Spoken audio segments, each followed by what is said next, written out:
Analisis pekerjaan yang layak terhadap kondisi ekonomi individu. Halo, perkenalkan nama saya Pauline Oktarinatan dengan NIM 2702354874 dari kelas DUDA. Pada kesempatan kali ini saya akan mempresentasikan proyek mata kuliah Karakter Building Kewarganegaraan yang telah saya kerjakan bersama dengan tim saya.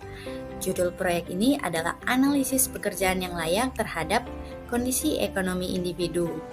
Proyek ini merupakan bagian dari pembelajaran berbasis proyek di mana kami diminta untuk mengamati langsung kondisi yang ada di lapangan dengan melakukan wawancara dan mengaitkannya dengan konsep Sustainability Development Goals, khususnya SDG nomor 8.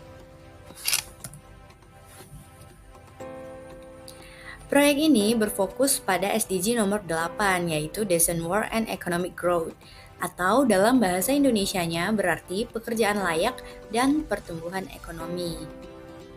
Pekerjaan yang layak memegang peranan penting dalam meningkatkan kualitas hidup masyarakat dan mengurangi kemiskinan.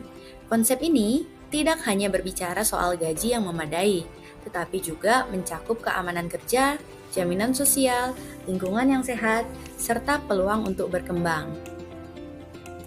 Berdasarkan data Indonesia tahun 2024, Employment to Population Ratio atau EPR, kita mencapai 67,16%. Ini artinya dari setiap 100 orang penduduk usia kerja, ada sekitar 67 orang yang memiliki pekerjaan. Tingkat pengangguran terbuka juga mengalami penurunan menjadi 4,91%. Hal ini menunjukkan perbaikan di pasar kerja. Namun, tantangan masih ada. Persentase pekerja bergaji rendah atau low pay rate masih berada di angka 27,12%. Artinya, walaupun banyak orang bekerja, tidak semua menerima upah yang layak. Tantangan lain termasuk ketimpangan pendapatan, akses pelatihan yang terbatas, dan persaingan kerja yang semakin tinggi.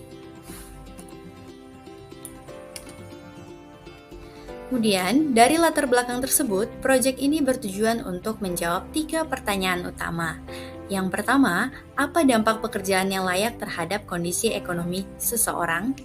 Kedua, faktor-faktor apa saja yang mempengaruhi seseorang untuk mendapatkan pekerjaan yang layak? Dan yang ketiga, bagaimana cara memperoleh pekerjaan yang layak tersebut?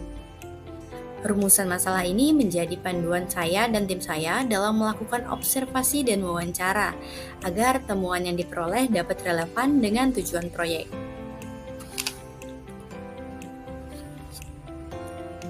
Adapun metode yang kami gunakan terdiri dari 4 langkah utama. Yang pertama, melakukan observasi terhadap individu yang telah memiliki pekerjaan yang layak.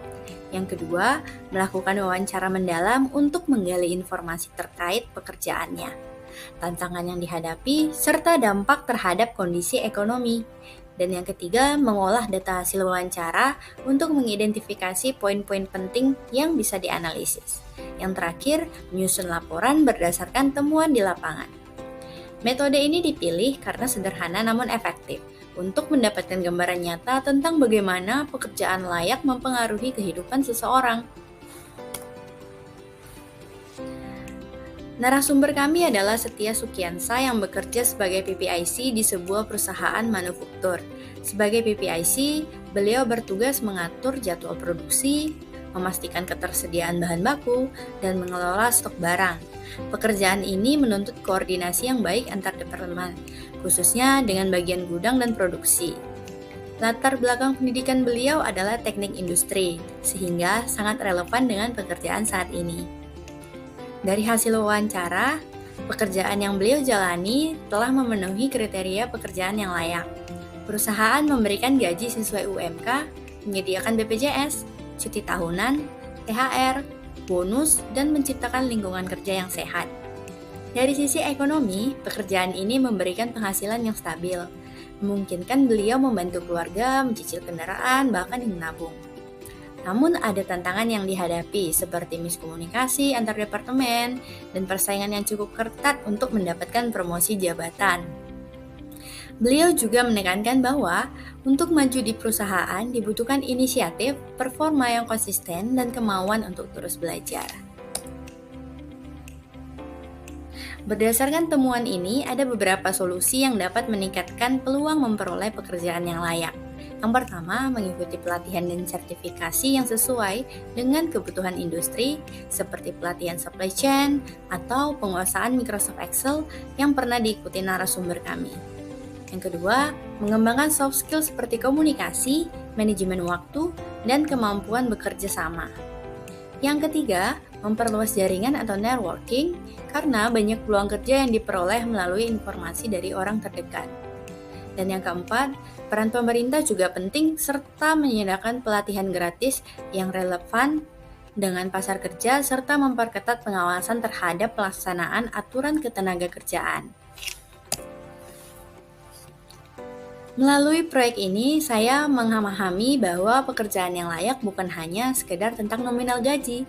Pekerjaan yang layak adalah gabungan antara keamanan kerja, lingkungan yang sehat, dan peluang untuk berkembang. Saya belajar bahwa dunia kerja menuntut kesiapan tidak hanya dalam keterampilan teknis tetapi juga soft skill yang seringkali menjadi penentu kesuksesan karir. Saya juga semakin sadar akan pentingnya mempersiapkan diri semenjak kuliah baik melalui pengalaman organisasi, magang, maupun pelatihan agar siap bersaing di dunia kerja yang semakin kompetitif.